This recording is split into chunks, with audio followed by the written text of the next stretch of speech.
Admiral Krell's blood ran cold as the alert blared across the command deck of the Imperial flagship Dauntless. For 300 years, the galactic hegemony had reigned unchallenged across 17 star systems.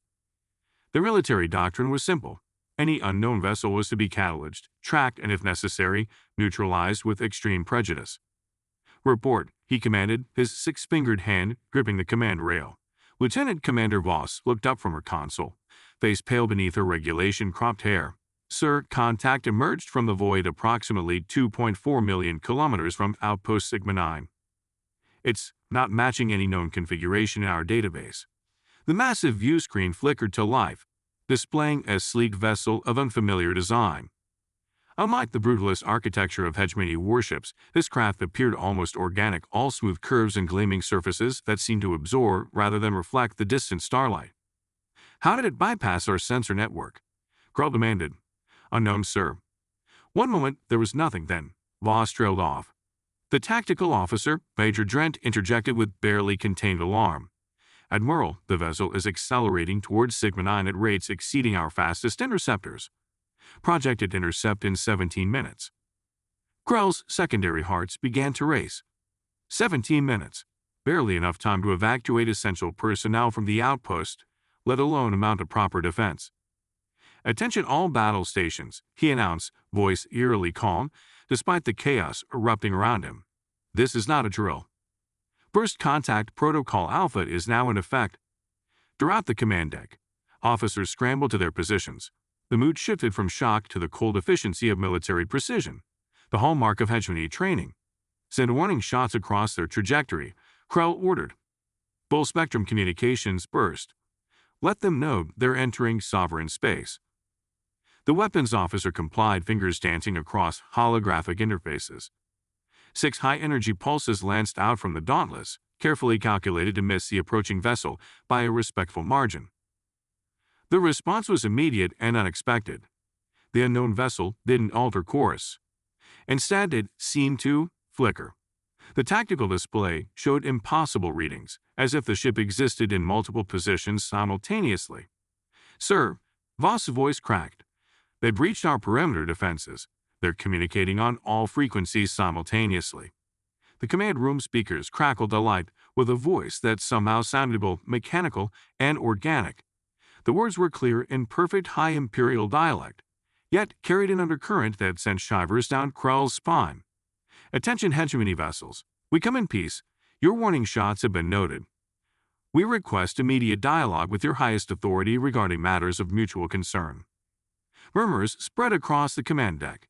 No species had ever learned Imperial language without years of diplomatic exchange. Yet these newcomers spoke it flawlessly. Krell made his decision. Open channel.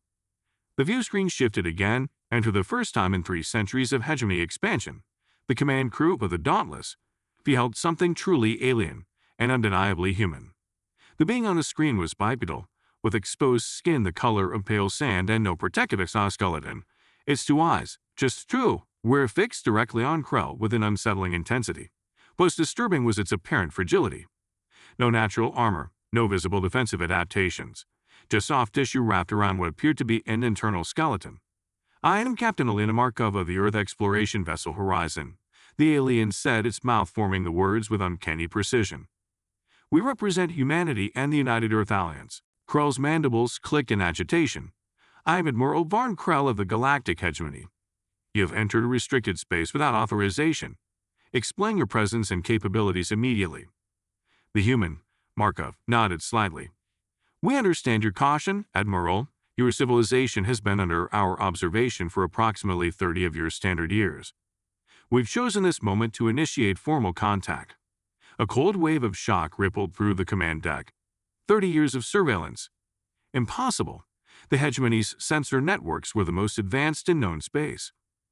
"That's a fabrication," Major Trent hissed. "No species could evade our detection for so long." Markov's expression remained unchanged. "We've developed technologies that operate on principles your science has not yet discovered. Specifically, we use what we call quantum displacement for both propulsion and concealment." The science officer, Dr. Ilsak, made a choking sound. "That's theoretically impossible. The energy requirements alone would." would be astronomical by your current understanding. Markov interrupted. We solved those challenges 3 centuries ago. 3 centuries. If true, these humans had mastered faster-than-light travel before the hegemony had even achieved orbit around their homeworld. Cromwell maintained his composure with military discipline. Why reveal yourselves now after 30 years of clandestine observation? Marco's expression shifted subtly. Because the threat approaching from the galactic core will annihilate both our civilizations unless we collaborate. We call them the Void Collective, a machine intelligence that consumes organic life for computational resources. Tactical displays suddenly erupted with new data as the horizon transmitted astronomical readings. Massive energy signatures moving at the edge of the galaxy, consuming everything in their path. This is verified, Krell asked, turning to his science team. Dr. Ilsak was already analyzing the data. It correlates with anomalous readings we've detected but attributed to natural phenomena. If these interpretations are correct, she looked up, multifaceted eyes wide.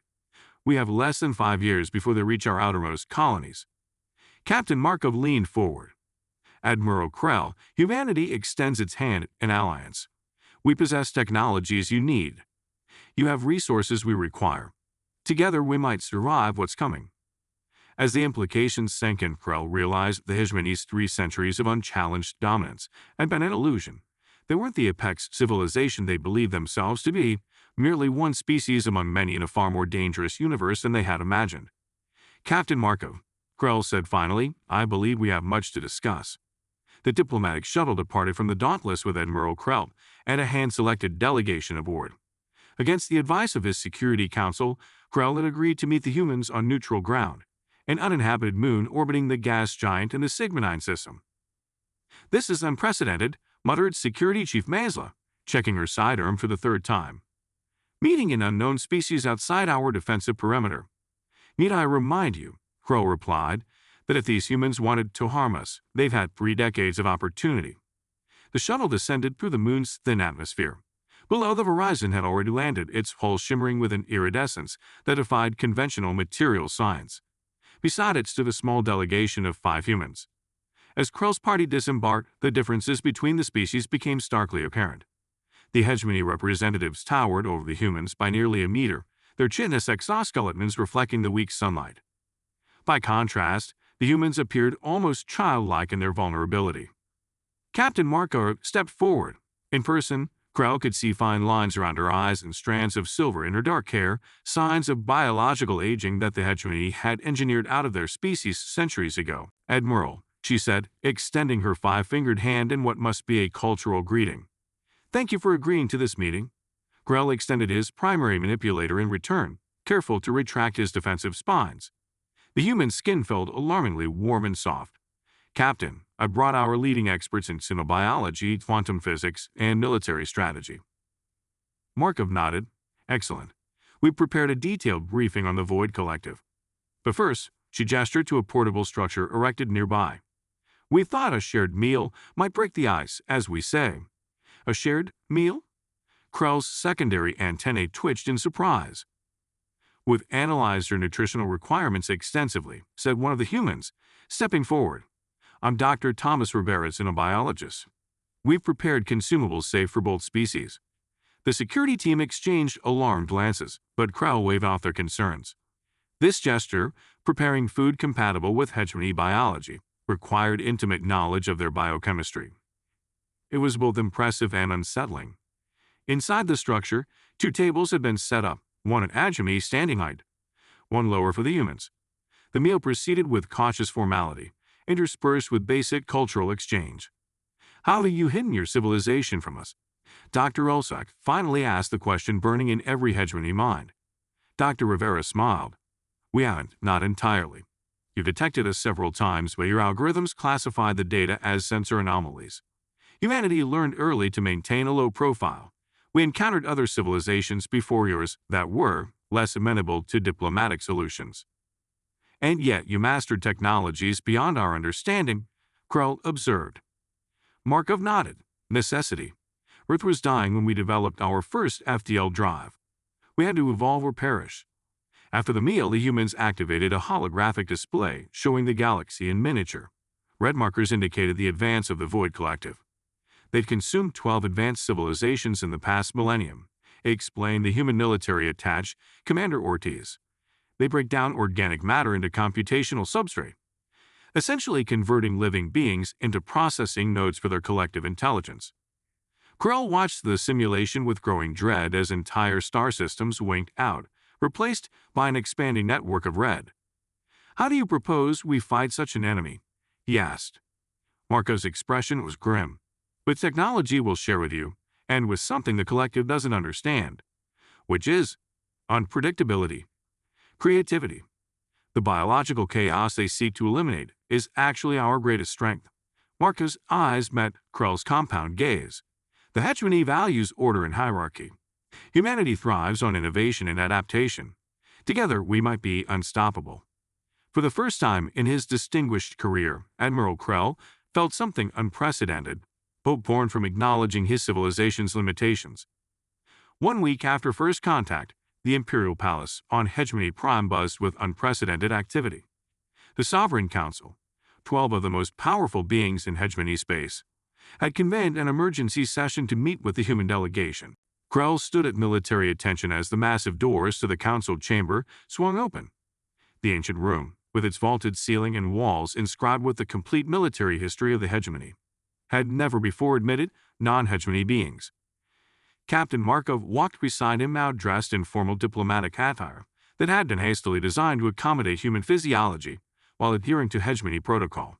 Behind them followed specialists from both species, carrying data crystals and technical diagrams.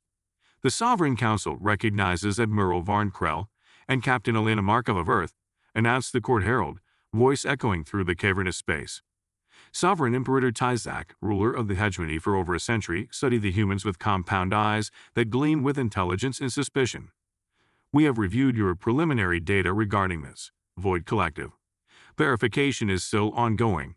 "With respect, Sovereign," Markov replied, "verification will be complete when they arrive at your borders, and then it will be too late." A murmur rippled through the council at her directness. No one addressed the Sovereign Imperator with such frankness. "You claim to possess technologies that could help us defend against this threat," continued Tyzak, choosing to ignore the breach of protocol. "That you withhold the principles behind your quantum displacement system." Markov nodded. "Just as you withhold the details of your gravitational manipulation technology. Trust must be built incrementally." Dr. Rivera stepped forward with a data crystal. "What we offer today is the complete schematics for our shield harmonics, capable of deflecting the collective's primary weaponry by shifting the energy into subspace."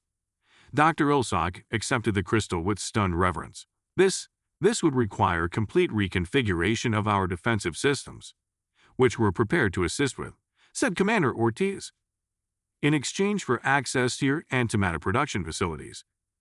The negotiations continued for hours, each side cautiously revealing technological capabilities while carefully guarding their most precious secrets. The humans demonstrated a disconcerting knack for identifying the exact technologies that would most benefit the hegemony's defensive capabilities, suggesting their surveillance had been even more thorough than admitted. By the session's end, an unprecedented treaty lay before the Sovereign Imperator, the Turn Hegemony Mutual Defense Pact.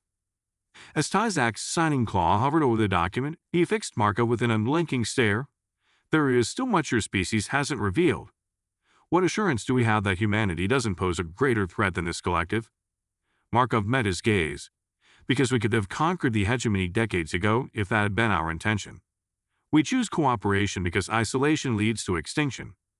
The universe is far more dangerous than either of us imagine." The signing claw descended. History changed. Later, as integrated teams began the monumental task of technological exchange, Admiral Krell found Captain Markov observing the capital city from a high balcony. "Your people are adapting quickly," she remarked. "I'm impressed." "Necessity," Krell replied, deliberately echoing her earlier explanation. "Though many question whether we can truly trust beings who hid among the stars, watching us for decades." Markov turned to face him. "We've encountered 27 spacefaring civilizations, Admiral. 17 attacked us on sight.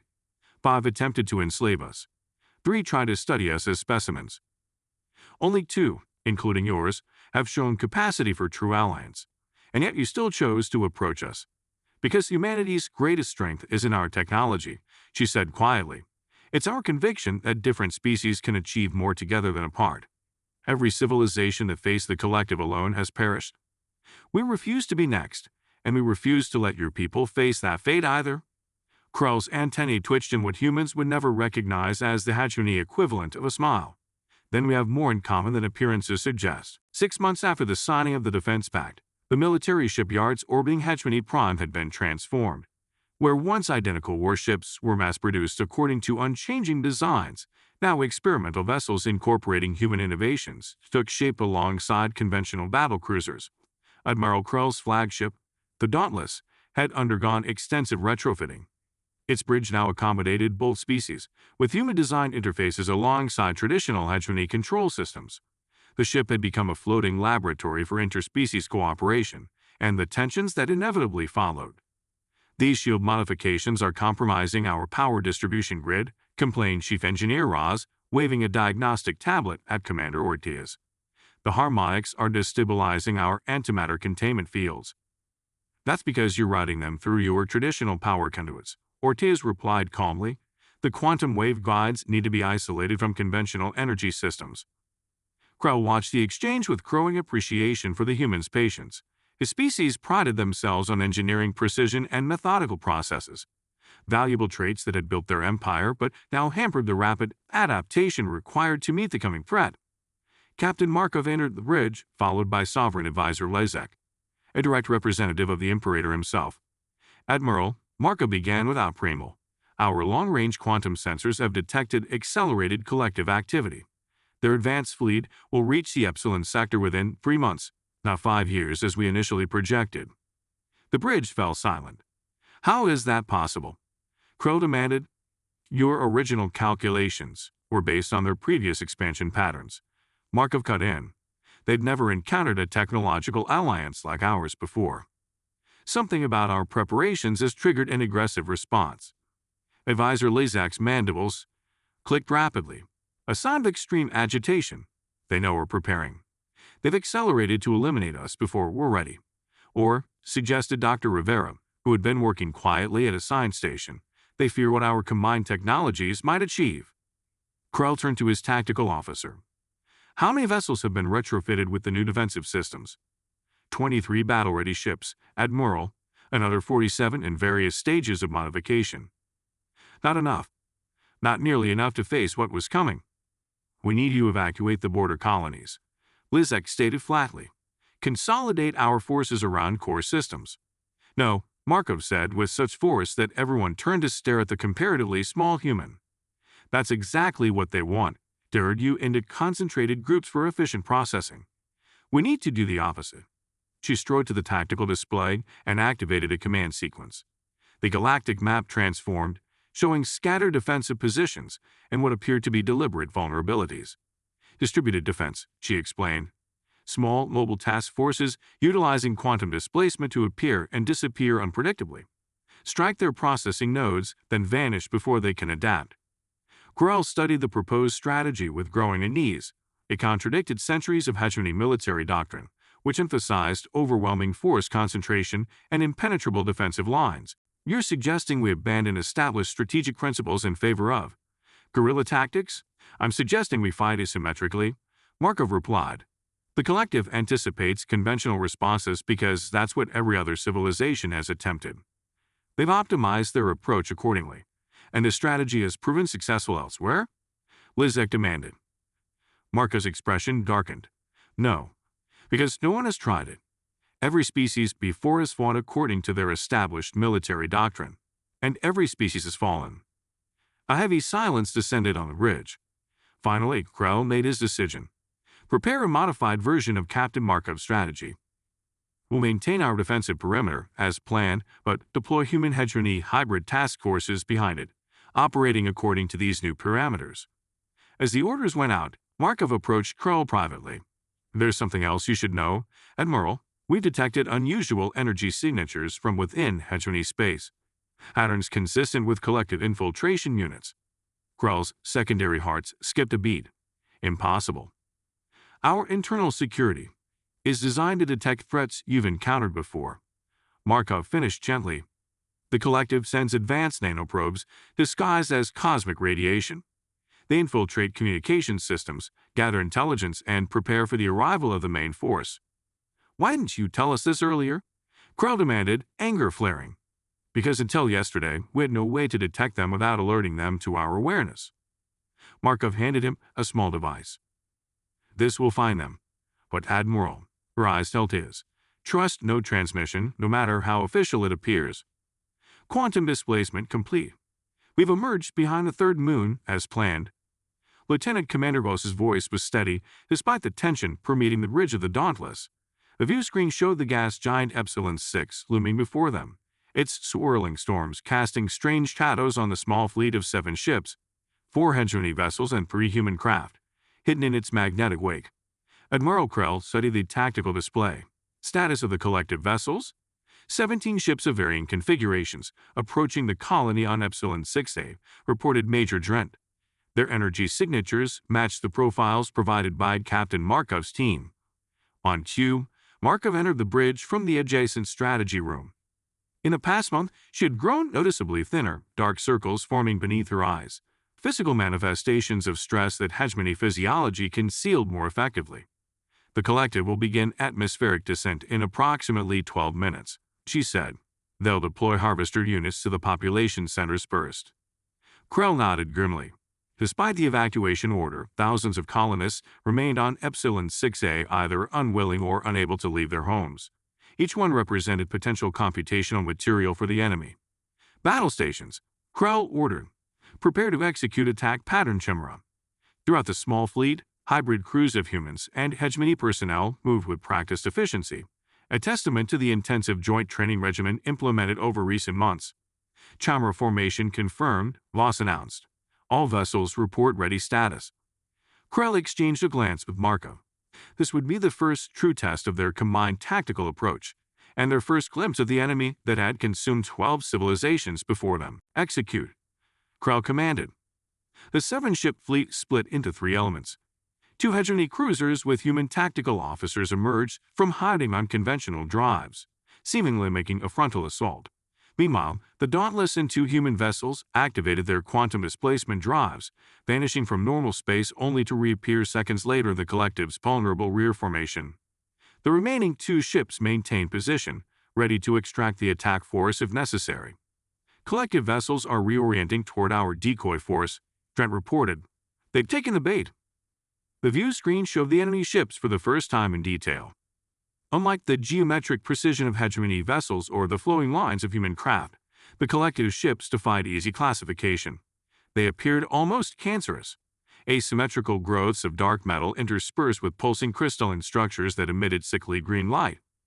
"Target their central processing nodes," Markov instructed.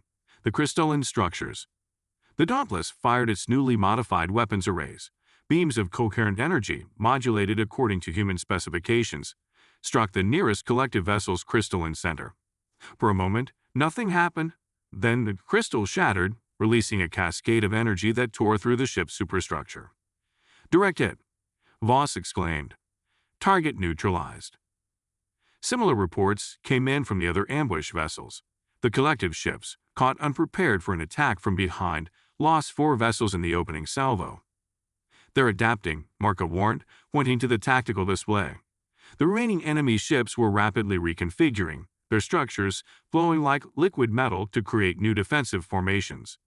"Second wave, execute now," Krell ordered. The decoy cruisers abruptly changed course, activating short-range quantum jumps that brought them directly above the collective formation.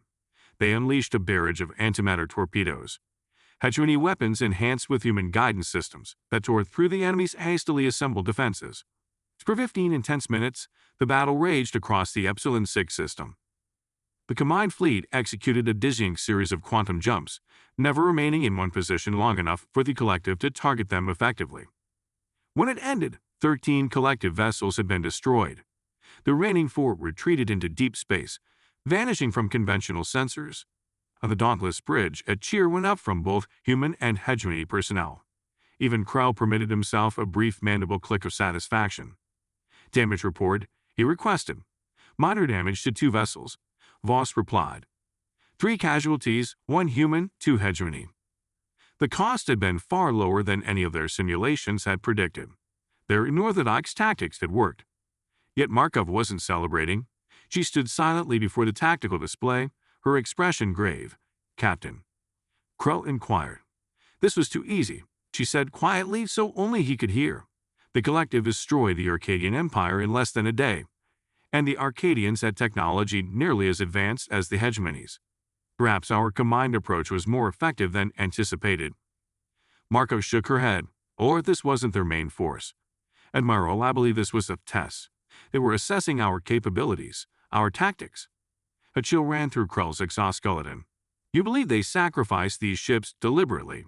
The Collective operates with a hive consciousness. Individual units are expendable if their loss provides valuable data." Before Krell could respond, Communications Officer Lieutenant Thrill turned from her station. "Admiral, urgent transmission from Hegemony Prime. Priority Alpha." The view screen shifted to show Sovereign Advisor Lizak. His normally immaculate appearance was disheveled, background showing the Emergency Command Center rather than his usual ornate office. "Admiral Krell, the capital is under attack. Multiple Collective vessels have appeared in orbit. They bypassed our entire defense grid using some form of advanced quantum technology." Horror descended on the bridge. The Epsilon engagement hadn't been the main assault. It had been a diversion. "They've been watching us," Markov whispered. "Learning our quantum displacement techniques." Krell turned to his navigation officer. "Set course for Hegemony Prime, maximum speed." As the fleet prepared to jump, Markov touched Krell's arm, an unprecedented familiarity that demonstrated the gravity of the moment.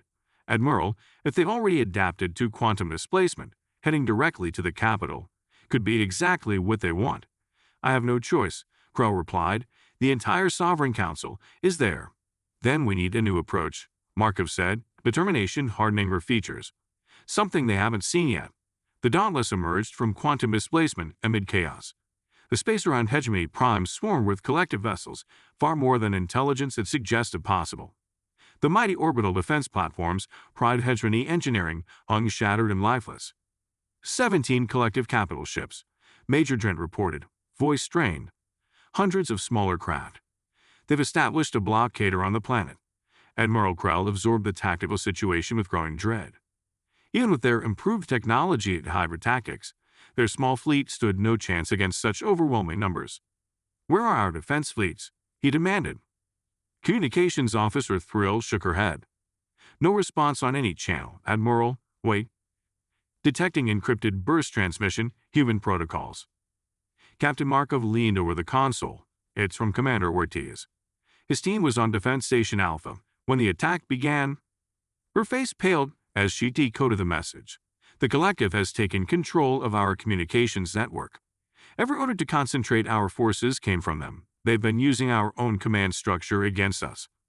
The infiltration probes Markov had warned about had done their work well. The mighty hegemony fleets had been scattered across the Empire, responding to false threats while the real danger struck at their heart. "We need to reach the surface," Krell said. "The evacuation protocols." "Already compromised," Markov interjected, "but we have one advantage they don't expect." She gestured to Dr. Rivera, who had been working frantically at a science station. The xenobiologist activated a holographic display showing a microscopic structure, something biological yet clearly engineered. "This is Project Prometheus," Rivera explained. "A symbiotic nanet we developed based on combining hegemony biotechnology with human neural interface designs. Once introduced to a host's nervous system, it creates a closed psychic network, completely isolated from technological interception." Grell's compound eyes widened. "You've been developing this in secret?" "With authorization from your science directorate," Markov replied. "It was classified beyond your clearance level, a failsafe in case of exactly this scenario." The implications were staggering. A communications network the Collective couldn't penetrate or mimic. "How many units do we have?" "Enough for a strike team," Rivera said. "The production facility on Hegemony Prime was manufacturing more, but we don't know if it survived the attack." Krell made his decision. "Prepare a stealth insertion to the surface. Target: the Imperial Palace. If the Sovereign Council survives, we extract them. If not, we activate the Genesis Protocol." The Genesis Protocol.